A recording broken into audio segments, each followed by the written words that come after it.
السلام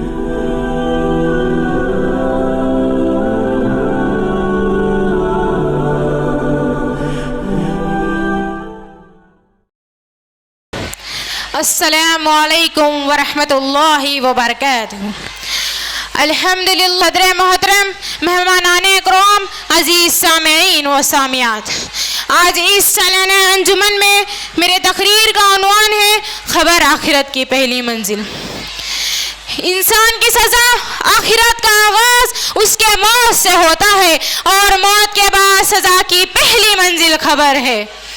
چنانچہ حضرت عثمان بن عفان رضی اللہ عنہ کے غلام ہانی رضی اللہ عنہ کہتے ہیں کہ جب حضرت عثمان رضی اللہ عنہ خبر پر کھڑے ہوتے تو اتنا روتے کہ ان کے آنسوؤں سے ان کی داڑھی تر ہو گئی، اور ان سے کہا گیا کہ جب جنت اور جہنم کا تذکرہ کیا جائے تو آپ اتنا نہیں روتے جتنا کہ آپ خبر پر کھڑے ہو کر رو رہے ہیں۔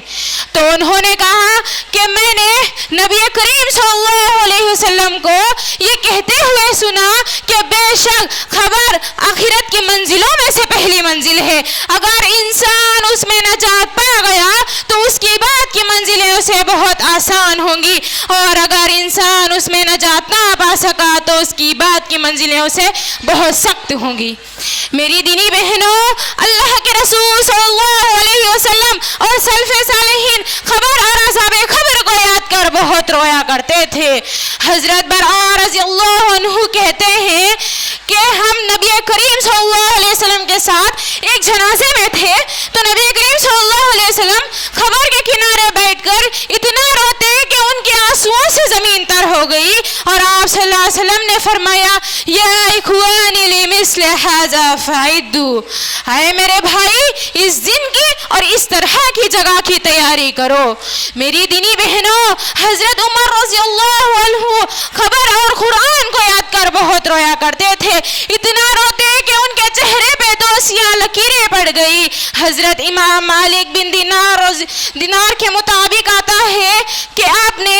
ارشاد فرمایا تعجب ہے اس شخص کے لیے جو جانتا ہے کہ موت اس کا انجام ہے اور خبر اس کا ٹھکانہ ہے، اس کے باوجود وہ اس دنیا میں قرار حاصل کر رہا ہے اور وہ سکون کی زندگی بسر کر رہا ہے، تو آپ زار و خطہ رونے لگے حتیٰ کہ بے ہوش ہو کر گر پڑے۔ میری دینی بہنوں، یہ خبر نافرمانوں کے لیے جہنم کا گڑھا، کیڑے مکوڑوں کا مسکن اور عذابوں کا گھر ہے۔ حضرت عبداللہ بن عباس رضی اللہ عنہ سے روایت ہے کہ نبی کریم صلی اللہ علیہ وسلم کا گزر دو خبروں کے پاس سے ہوا، تو آپ صلی اللہ علیہ وسلم فرماتے ہیں کہ ان دونوں کو عذاب دیا جا رہا ہے، حالانکہ کسی بڑی بات میں نہیں۔ فرمایا ان میں سے ایک چگلی کرتا تھا اور دوسرا پیشاب کے چھٹوں سے احتیاط نہیں کرتا تھا۔ تو آپ صلی اللہ علیہ وسلم ایک مرتبہ لوگوں سے فرمایا اے لوگوں، تم عذاب قبر سے پناہ طلب کرو، کیونکہ عذاب قبر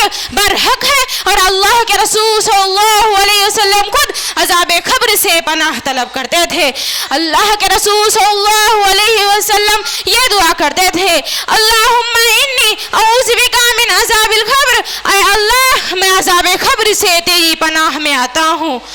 میری دینی بہنوں، اللہ کے رسول صلی اللہ علیہ وسلم فرماتے ہیں کہ میں نے خبر سے زیادہ خطرناک اور بھیانک کوئی منظر نہیں دیکھا۔ ضرورت اس بات کی ہے کہ ہم آخرت کی پہلی منزل کی خوب تیاری کریں اور عذاب قبر سے بچنے کی بھرپور کوشش کریں۔ میری دینی بہنوں، احادیث کے اندر آتا ہے کہ اللہ کے رسول صلی اللہ علیہ وسلم مختلف نیک اعمال کا ذکر کیا جو ایک مومن کو عذاب قبر سے نجات دلا سکتا ہے۔ حضرت ابو ہریرہ رضی اللہ عنہ سے روایت ہے کہ نبی کریم صلی اللہ علیہ وسلم فرماتے ہیں کہ جب آدمی کو قبر میں دفن کیا جاتا ہے تو فرشتے اس کے سر کی طرف سے آتے ہیں اسے عذاب دینے کے لیے۔ جب آتے ہیں تو تلاوت قرآن اس سے دور کر دیتے ہیں، جب فرشتے سامنے آتے ہیں تو صدقہ و خیرات اس سے دور کر دیتے ہیں، جب فرشتے پاؤں کی طرف سے آتے ہیں تو اسے اس کو مزید جانا اس سے دور کر دیتے ہیں۔ حضرت عبداللہ بن مسعود رضی اللہ عنہ فرماتے ہیں کہ جو شخص ہر رات سورۃ الملک کی تلاوت کرتا ہے تو اللہ تعالیٰ اسے عذاب قبر سے محفوظ رکھے گا۔ اسی لیے میرے دینی بہنوں، اس خوفناک دہشتناک ٹھکانہ اور گھر کی